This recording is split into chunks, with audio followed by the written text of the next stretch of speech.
The fastest way that you can get somebody to play bigger faster is to set a big target and then have them reverse engineer from that target. Microphone check 1 2. What is this? You're now listening to a brand new episode of the Play Big Faster podcast. Look what you done started. Let's go.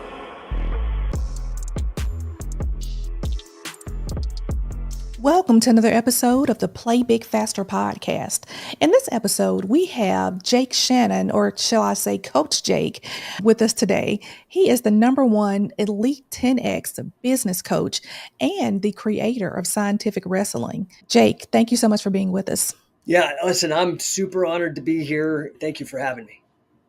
Listen, and I do want to jump right in because when we talk about being the #1 Elite 10X business coach, that is not an easy feat.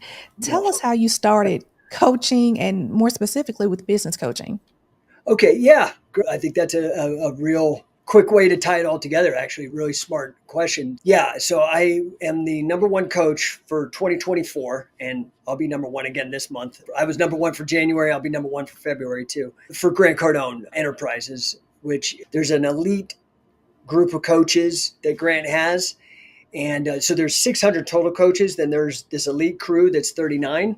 And we actually help Grant's clients win. So you talk about playing bigger, faster. Definitely, that's very much kind of the Cardone vibe as well. So he gives us the clients. We come in, and really it's revenue results coaching. So if they have a small business, we're like, boom, let's go. So I'm the #1 guy for Grant right now. It's very competitive. It is very tough. Lots of work, lots of call volume. I'm on calls like this constantly doing business coaching, helping people, keeping them accountable, facilitating Grant's material, giving them some of my experience, having started businesses, grown them, scaled them, sold them. I have a math background. My undergraduate's English, but that didn't pay very well. So I went back to grad school and got a financial math degree and worked in investment banking and mortgage banking for a while as well. But it's interesting because I started the business coaching formally. I've only been with Grant for 3 years, but I started business coaching. It just popped up in my Facebook memories. It was 14 years ago, which is crazy. Wow. But I actually started coaching, and I think this is a big reason partially for my success. I mentioned the math degree. I think a real focus on metrics because it gets people out of the emotions and you just focus on, okay, these are the numbers. I'm not shooting from the hip. I'm not guessing. And it's not a complicated math. It's nothing past like 4th grade math, really. But that concentration on metrics is super important. But then I think the other thing that I bring into the mix that's really helped me succeed for my clients is I've been involved with wrestling and mixed martial arts as a coach for a very long time. And I've been around excellent high-level world champion, Hall of Fame type of coaches. And I've been able to take what I learned from sports and apply it to performance in business as well. So that's unfortunately as succinct as I get, but I don't know if that answers your question. Oh, no, it definitely does. And really, what I really want to know is, how does someone know that they need a Coach Jake in their life? At what point should we start looking for someone like you to actually work with? Okay.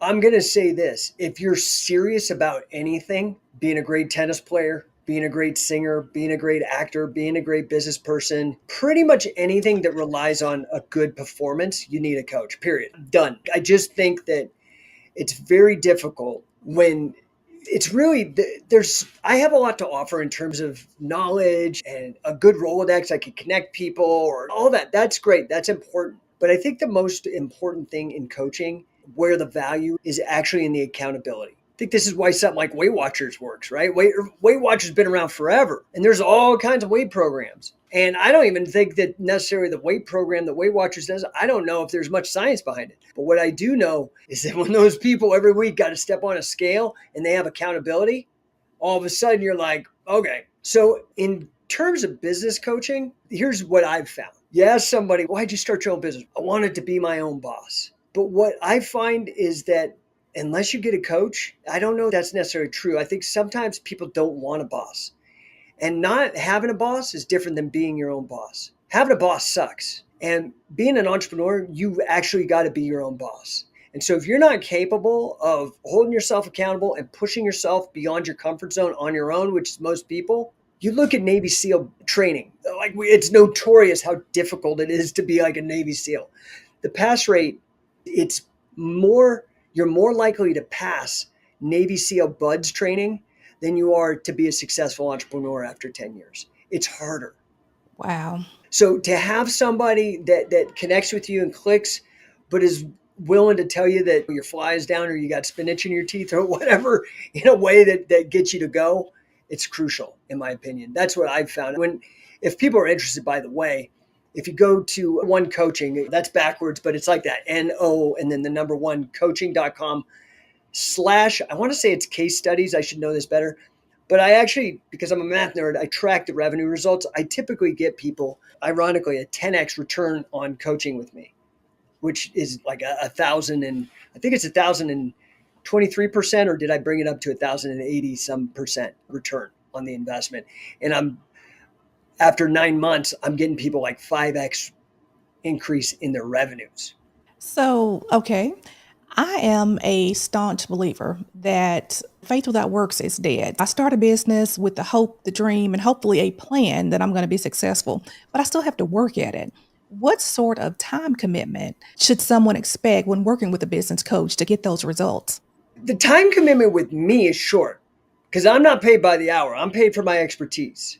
Okay. I'm expensive, but I think one of the things people have to understand is you got to break this kind of what Grant Cardone calls a middle class mentality. Okay. And it's this thinking small stuff, right? Which I know that your podcast is getting people to play bigger and do better. So I think one of the things that they have to understand is that you're going to meet with me for 45 minutes a week, but it's like Kobe Bryant or it's Dwayne Wade or it's Steph Curry or one of these athletes. They get a little bit of time with the coach. The coach looks at them, gives them a playbook, all that.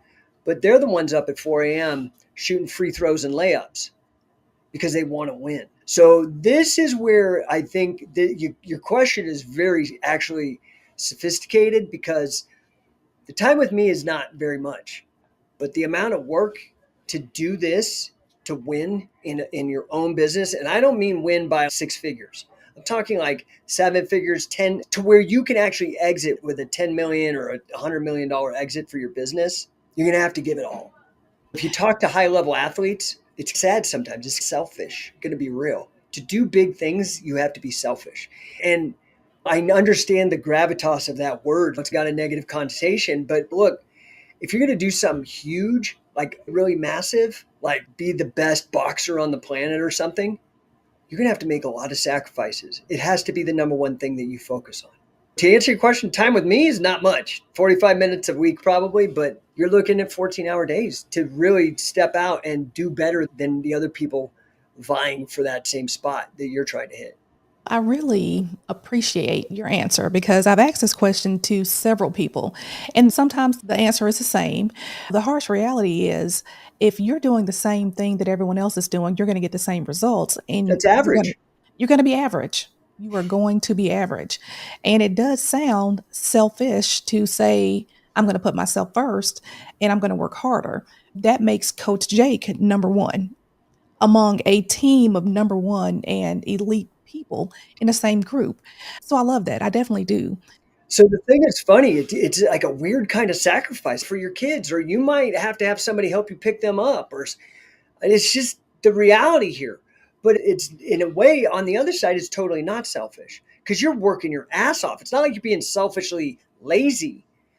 You're being selfish because you want to make an impact. And you honestly, the only people who are going to get there are the ones that have what I call a practical ethics, which is like you have to, the way Grant Cardone puts it, I love it. He's so much more succinct and clever with words than I am. You have to be sold on yourself. You got to be sold on your product. You got to be sold on your company. And most importantly, the most important sale is you got to be sold on yourself.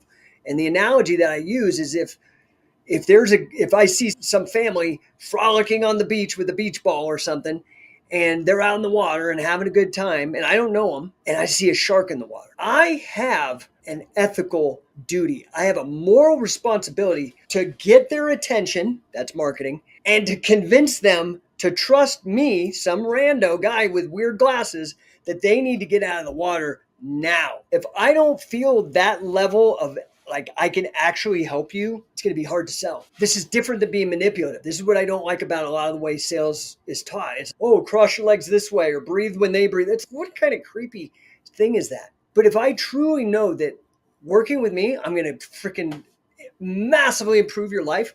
Now I'm like, dude, no, you need to work with me. Do you not understand? I'm going to get to where I got that kind of, one of my clients calls it scary mom vibes about like cleaning up your room. Like, dude, you need to clean your room, bro. It's disgusting. Look at your balance sheet. Look at your income statement. You should be embarrassed. Let's go. Do you see where I'm going with that? Like, it's like an ethical issue in a way. So tell me this, because for someone like you who is a high performer, someone who aims to be number one and achieves number one status, what are some of the things that you do in your life that are habits or non-negotiables or goals that you set for yourself that keep you at the top of your game? This is what I love about the title of your podcast, by the way. It's huge. It's such a massive part of it is you've got to just set the intention first. So, for example, my company's name is Number One. I named that. I've had that name for 3 or 4 years. I named it that before I became the number one coach for Grant. So being the number 2 coach and my company's name is Number One ain't going to cut it. It's not going to cut it. So where I'm really going with this is that I committed. I put myself out there. This is like when I was talking about Weight Watchers. I said, okay, I need to get down 25 pounds. I'm saying it in front of everybody and I'm committing so that the bridges are burned and I can't go back. So I think to your question directly, one, you got to set a big target. And you have to set a big target. There's a lot of reasons why to set a big target. One, because it's more motivating. It's more motivating to go after $10,000 than $100. Okay. But there's some subtle things here. And so that's important. But there's also this idea of aim for the stars, hit the moon. Okay. If I aim for $10,000, okay, I get 1,000. But had I aimed for 100, I might only get $70. So it's more important for me in that regard. But I think the most important thing is actually, again, very practical. And that is that it really takes the same amount of effort to make $1 million as it does to make $10,000.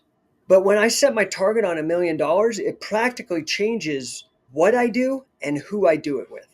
That's huge. It's super important. So to play big faster, like it's practical. You've got to 10x your goals. You've got to try to really fight to be number one.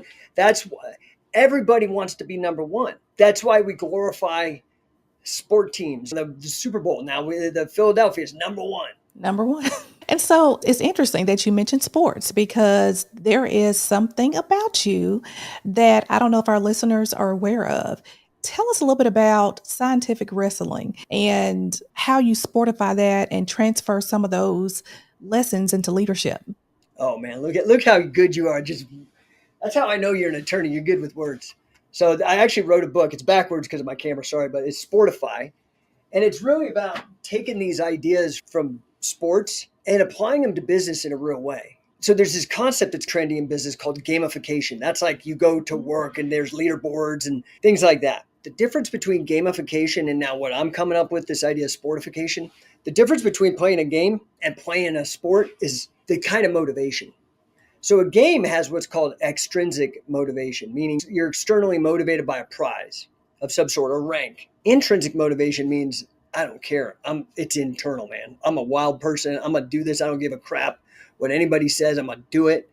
Go ahead. Tell me not to. It'll make me do it more. Like that's internal, right? So that's the difference between a game and a sport. I have never seen an entire city ransacked over a game of Monopoly or Fortnite or any of these video games. But you see a soccer game or something, or the wrong team wins or loses, they'll destroy the whole city. People get crazy motivated for a sports team. And the difference between the two, honestly, I feel is the coach.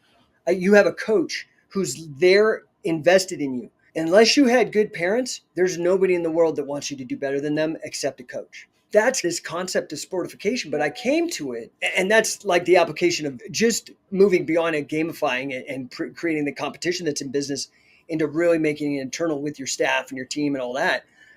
But then there's also kind of business ethics. We know a lot of people are not happy with business ethics. You're an attorney. This is like a whole deal. But you know what? People do understand ethics in sports. It's called good gamesmanship. It's called sportsmanship, right? Like those same principles can apply in business. And I think they apply almost brilliantly. Now, again, I think it's this time I spent with combat sports and wrestling and grappling and MMA and these things that informed my own mindset, my own overlay of my own thoughts onto the business world as I was pursuing my own businesses and grad school and that kind of stuff. And so I've just always had them integrated. But Scientific Wrestling is this company that I started back in 2003. It's still going. So again, you talk about Navy SEALs and business owners, something like 90+% of businesses fail in the first 10 years. This one's going on 22. And it's taken me around the world. I've been able to travel this week. Next weekend, I'm going to be in Vegas. I'm putting on a big extravaganza. I've got a UFC Hall of Famer coming out to help me coach. I've got an undefeated UFC champion and National Wrestling Hall of Fame champion. We're having like $1,000 contests on some of this crazy wrestling stuff. So Scientific Wrestling is interesting because I feel, again, a deep purpose and almost a moral duty to educate the world about this because it's been great for me. It's been a wonder. Wrestling in general has been it's changed my life. And I was never even that great. I know people that are really good, but it changed my life. And I know so many other people that it changed their life. So it's just like a little side thing that I just do because I love it so much. There's this form of wrestling. It's called catch as catch can. It came from the north of England in like the 1870s. So if you know anything about that kind of like European history, the Irish were treated very poorly. They were tribal people and they were conquered and they were slaves of the British for 1,000 years. They were forbidden to read and write. That's why they became so lyrical and like their limericks and poetry because they had to learn how to communicate very sophisticated without writing. Well, a lot of them were very poor. So they worked these awful jobs basically in the coal mines back then. And their form of entertainment, they couldn't swipe left or right, or they couldn't play video games or any of that stuff. Their form of entertainment was like betting on every dumb thing. And one of the things they would bet on was wrestling. Yeah, after a hard day of like in the coal mines and all they had for breakfast was beans and toast and one egg, they'd come out and they'd be like, hey, I bet I could beat you up. And the other guy'd be like, I bet you can. And they'd throw money down and bet and wrestle. And some of these guys got so good at this hustle of betting people and getting people riled up. They were the very first professional wrestlers. They made more money betting on themselves to win with wrestling than they did in the coal mines. Then some of the people that were running the pubs, they were called publicans, not republicans, publicans. They ran these pubs and they started noticing how hot this was. And they were like, hey, come on into my pub, hold your match there, and I'll serve beer and make money. You make money. I got a venue. Next thing, Olympic wrestling, the freestyle stuff that you see in the Olympics, Jordan Burroughs and those guys, straight derivative from it. The first Olympics, 1904, it was called amateur catch as catch can, which then evolved into freestyle, the name. Scholastic wrestling, like you see everybody wrestling in high school and college, amateur catch as catch can. Professional wrestling, those are the ones that stay competitive. Professional wrestling said, hey, we can make more money if we just do this like vaudeville and fake it. Professional wrestling. And then even this modern MMA stuff, all derived directly, when you look at the history, from this weird historical sport from the north of England done by a lot of Irish coal miners known as catch can. So I discovered this just because I was really obsessed with MMA and UFC when it first came out, like in the early 90s. And I was like, my gosh, nobody knows about this. It's so fascinating. And in fact, if I were to add up every athlete, coach, promoter, fan of those sports, MMA, WWE, amateur wrestling, I would argue it's the most impactful sport in the history of sports. Like WWE alone is a top 10 YouTube channel. Everybody Oh knows yeah. WWE. Oh yeah. UFC, huge. So anyway, I've got myself in this weird position and it's been great because I am obsessed with coaching and I am obsessed with performance. And I've been able to, through that business, get very close to some of the very best coaches on the planet. So when I was saying earlier that I think a lot of my success that I've been able to parlay to Grant Cardone and pass on to my clients, my business coaching clients, it's because I had exceptional wrestling and grappling coaches. With all of this experience and just this unique knowledge that you have about scientific wrestling, if you had just one piece of advice to share with entrepreneurs on how to play big faster, what would that advice be? Man, one piece of advice, I would say the biggest piece of advice you've got to just get out of your head and you've got to get into the numbers. If I was going to coach you on being a better push-up person. I would start with numbers. I wouldn't start with form, any of that. I'd be like, get down and show me how many push-ups you can do. Okay, you do 10 push-ups? Great. Next week, I want you to do 10 push-ups every day. I'm going to come back and test you what your max is. If they do 10 push-ups every day for the next week, when they come back, they'll do 15 or 20. And I just doubled their performance, not with changing technique, nothing. The fastest way that you can get somebody to play bigger faster is to set a big target and then have them reverse engineer from that target.